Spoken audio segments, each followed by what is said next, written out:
Hello friends, let us now learn some important points about prolactinomas or lactotroph adenomas. Prolactinoma or lactotroph adenomas. What are these? These are actually hyperfunctioning. Prolactinoma or lipotroph adenomas are hyperfunctioning pituitary adenomas. Okay, and these will account for almost 30% of pituitary adenomas. So here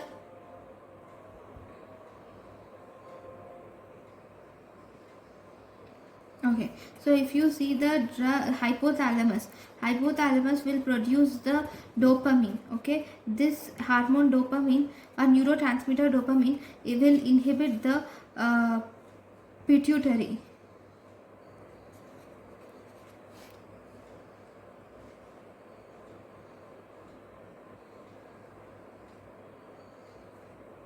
Actually pituitary will produce prolactin. Okay, this dopamine will inhibit the prolactin itself. It is not the it does not have any effect on anterior pituitary. This dopamine will inhibit prolactin. So dopamine has no effect on anterior pituitary. It has no effect on anterior pituitary. This dopamine will mainly it is an antagonist of prolactin. It is an antagonist of prolactin. Okay, so if you see the prolactinomas, hyperprolactinemia is of two types. So if you see hyperprolactinemia, it is of two types. One, it can be either physiological, you can see either physiological hyperprolactinemia, or we have pathological hyperprolactinemia. In physiological hyperprolactinemia, this is seen in pregnancy, lactation, or sleep, stress, or any chest wall stimulation will result in physiological hyperprolactinemia. Then where do you see pathological hyperprolactinemia? Pathological hyperprolactinemia is seen in tumors like prolactinomas. Then it is seen in systemic diseases.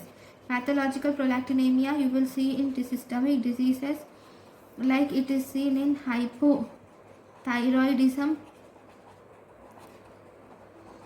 Then if you see drugs, why hypothyroidism? If you see hypothyroidism, whenever there is hypothyroidism, this will increase thyroid releasing hormone, which will activate TSH. Along with activating TSH, it will also activate prolactin.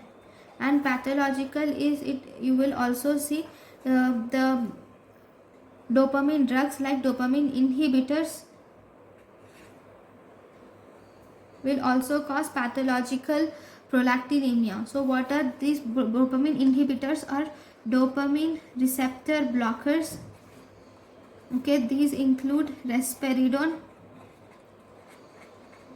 metoclopramide. These include risperidone, metoclopramide, and this also includes dopamine synthesis inhibitors, which include methyl dopa.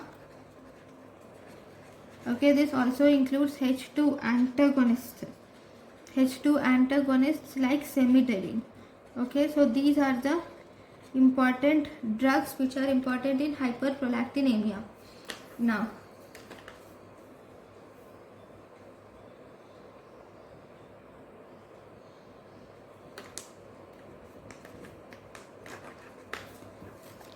like some more pathological conditions. If you see tumors like prolactinoma, and this can also occur due to the tumors like craniopharyngioma will also result in hyperprolactinemia. Then systemic diseases like hypothyroidism and even chronic renal failure will result in hyperprolactinemia. Drugs like dopamine receptor blockers, then cemeterin, H2 antagonists. Okay, all these will result in prolactinoma. Now if you see the prolactinoma, now let us learn some important points about prolactinoma tumor. Now this prolactinoma is of two types. We have in the prolactinoma we have microadenoma Microadenoma is if the tumor is less than 10 millimeters, we call it as microadenoma. Then we have macroadenoma. If the tumor size is more than 10 millimeters, it is macroadenoma. Okay, now the prolactinoma, the clinical features mainly depends on the size of the tumor. Okay, so in microadenoma, that is less than 10 millimeters, here there is clinical features mainly are due to increased prolactin.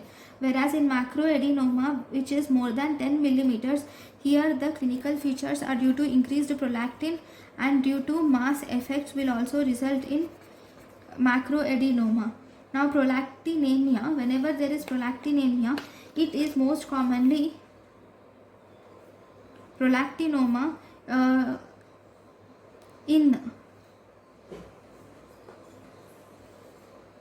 okay, here microadenoma or increased, whenever there is increased prolactin, the features are different for males and females.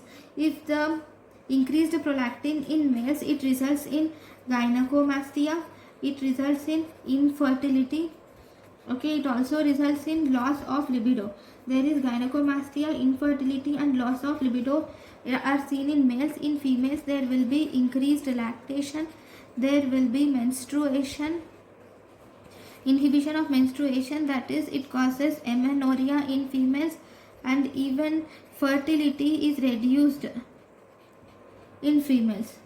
Okay, then if you see macroadenoma, mass features, okay, obviously prolactin, increased prolactin features will be same. Okay, then if you see mass features, you will see it will compress the optic chiasma. Because it compresses the optic chiasma, this will result in bitemporal hemianopia. This will result in bitemporal hemianopia. Okay, next.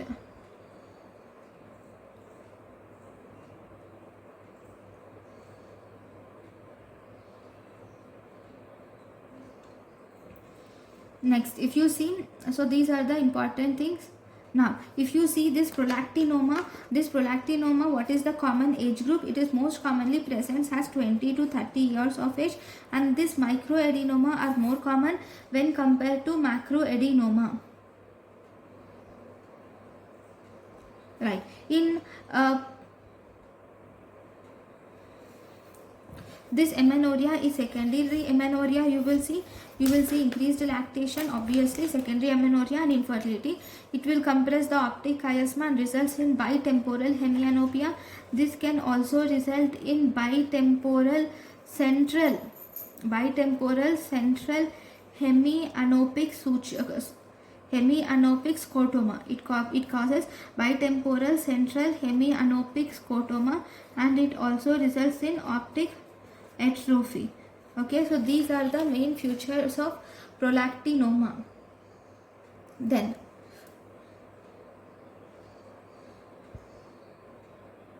now let us learn the differences between the pituitary macroadenoma and craniopharyngioma. So if you see the differences between pituitary macroadenoma, and if you see the differences between pituitary macroadenoma and craniopharyngioma. Okay, so pituitary macroadenoma, here the hormone is increased prolactin, and in craniopharyngioma there is no hormone is seen. Then pituitary macroadenoma, it occurs in the pituitary gland. So origin of pituitary macroadenoma is pituitary gland, whereas origin of craniopharyngioma is hypothyroidism. If you see similarity, both these pituitary macroadenoma and craniopharyngioma will result in bitemporal visual loss. Okay, this pituitary macroadenoma will cause superior quadrantanopia. It causes superior quadrantanopia, whereas craniopharyngioma will cause inferior quadrantanopia.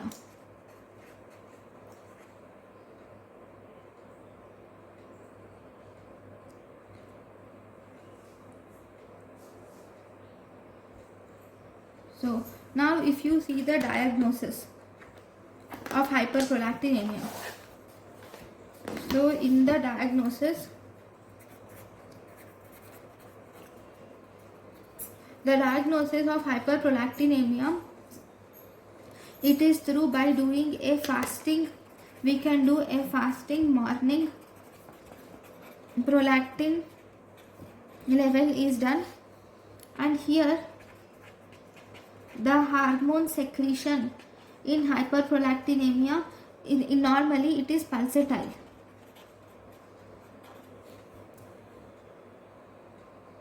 Here the hormone secretion is pulsatile, so the hormone levels are different at different occasions.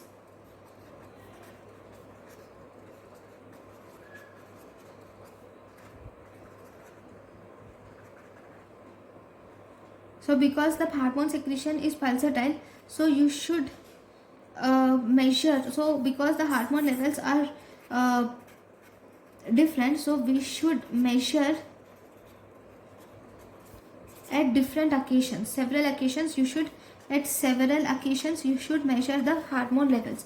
Now if you see the prolactin level, based on the prolactin level we can classify prolactin nomas into three types. One, those more than 200 nanogram per ml, those between 100 to 200 nanogram per ml, and those less than 100 nanogram per ml. More than 200 nanogram per ml is prolactinoma. Okay, then we have 100 to 200 nanogram per ml. It suggests of prolactinoma, whereas less than 100 nanogram per ml, it can be due to any cause except prolactinoma. It is not prolactinoma. It can be due to any other cause if the levels are less than 100 nanogram per ml. Now let us learn about the treatment of prolactinoma. So in the treatment of prolactinoma, what is the treatment of choice? Treatment of choice in prolactinoma is bromocriptine is the treatment of choice in prolactinoma. What is this bromocriptine? This bromocriptine is the dopamine analog. Okay, this bromocriptine is a dopamine analog. What does this do? This will inhibit the secretion and synthesis of prolactin. This will inhibit the synthesis and secretion of prolactin. So with the bromocriptine, the tumor will decrease in size within days. The tumor will decrease in size within days, and then the prolactin levels will fall and the visual field defect improves, and then visual field defect of the patient will also improve.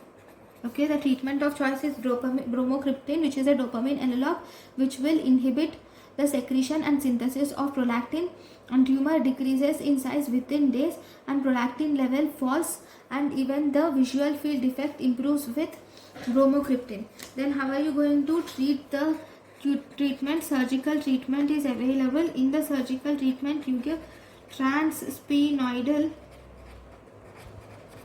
You can use transsphenoidal microsurgery is done. Okay, transsphenoidal microsurgical procedure is done.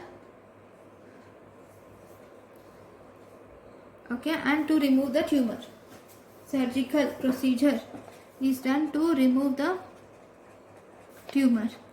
So if you see what are the indications of surgery in case of prolactinoma, if you see indications of surgery in prolactinoma, first we have dopamine resistance or tolerance.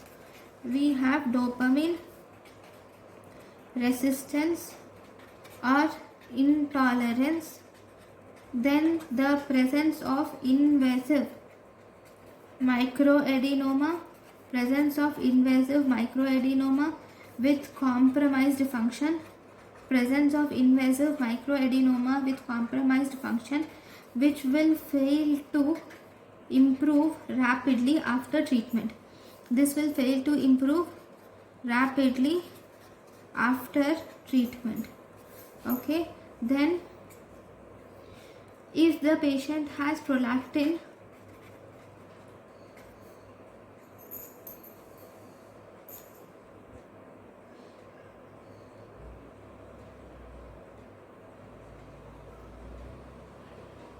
okay, in both these conditions are the indications of surgery in prolactinoma: dopamine resistance or intolerance, if there is invasive microadenoma with compromised function which fails to improve rapidly with therapy. So after resection,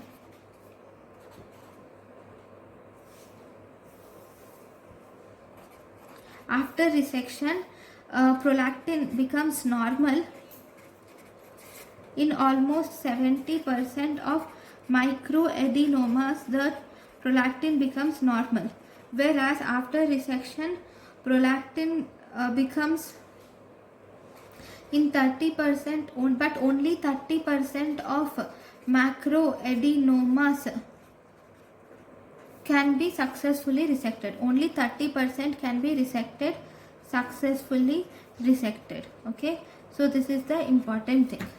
Okay, now I'll write an algorithm also for prolactinoma. So if there is prolactinoma, if there is elevation of prolactin levels, then exclude the secondary causes of hyperprolactinemia. Increased prolactin levels, then exclude the secondary causes of hyperprolactinemia. And you will also have to see the MRI evidence of pituitary mass, whether there is any MRI evidence of pituitary mass should be seen. And then if there is symptomatic prolactinoma, and here in MRI evidence of pituitary mass shows that there is symptomatic prolactinoma, then you should quantify it based on the size into either microadenoma which is less than 10 millimeters or macroadenoma which is more than 10 millimeters. Okay, if it is less than 10 millimeters, then it is dopamine agonist should be given, or even if it is more than 10 millimeters also, you should give dopamine agonist which is bromocriptine or cabergoline is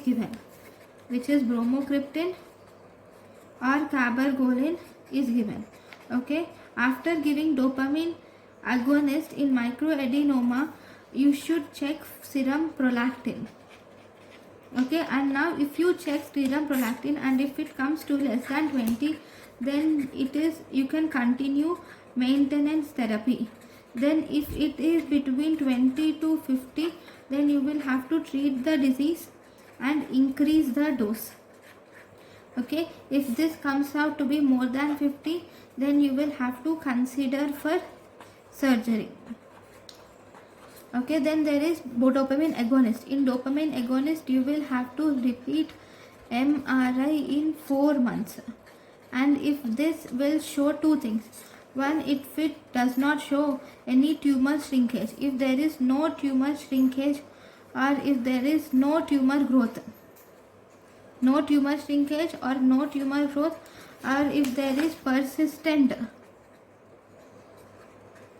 hyperprolactinemia, that means there is no proper response to treatment, then with dopamine agonist, then you should consider surgery. If the tumor shrinks, if the tumor has shrunken or tumor shrinkage has occurred, and if prolactin becomes normal, then you should monitor the prolactin levels, and then repeat MRI. Okay, so this is about the micro and macroadenoma.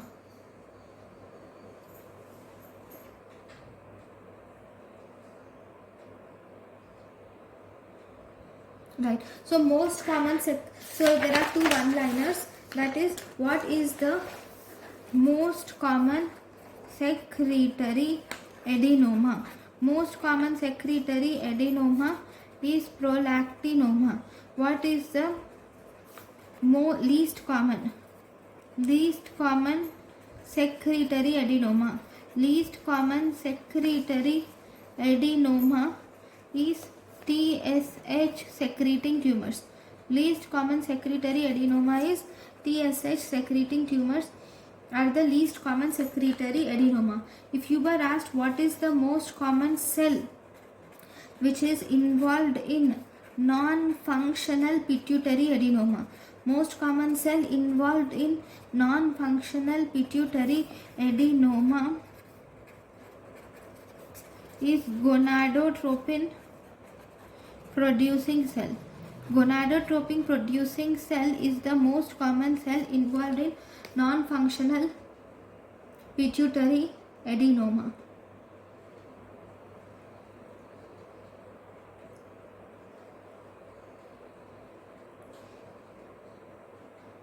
So this is about the pituitary adenoma. Thank you for watching.